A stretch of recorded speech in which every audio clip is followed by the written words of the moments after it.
Children's day celebration చేయడం అంటే అంతరంగంలో అనంతమైన సామర్థ్యం దాగి ఉన్న అమాయకంగా కనిపించే ఈ పిల్లల పట్ల మనం తీసుకునే మంచి బాధ్యతను గుర్తు చేసుకోవడమే అనిపిస్తుంది.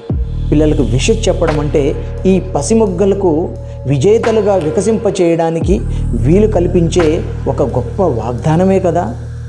ఆ పసి హృదయాలలో ప్రాణం పోసుకుంటున్న ఆశలను ఆశయాలుగా మలిచి వాటిని పెంచి పోషించి ప్రోత్సహిస్తే ప్రపంచ స్థాయికి ఎదుగుతారు.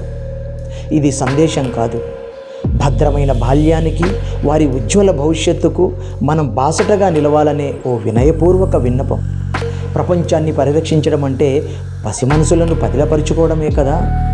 పిల్లలకు ఆలోచించే స్వేచ్ఛనిస్తే అద్భుతమైన ఆయుధాలవుతారు. కలలు కనే ధైర్యాన్నిస్తే దేశం గర్వించే ధీరులవుతారు. పిల్లలను మనమనుకున్న విధంగా మట్టి బొమ్మలా మలచడం కన్నా వారిలో మహోన్నతంగా మారే మహత్తరమైన శక్తి సామర్థ్యాలను గుర్తించడమే వారిని గొప్పవారిని చేస్తుంది. ఇదే కదా వారి భద్రత, సంరక్షణ, భవిష్యత్తు కూడా. ఇలాంటి ఉద్దేశాలతో చిల్డ్రన్స్ డే సెలబ్రేషన్ చేస్తే వారి బంగారు భవిష్యత్తుకు బాటలు వేసిన వాళ్ళం అవుతాం. Happy children's day.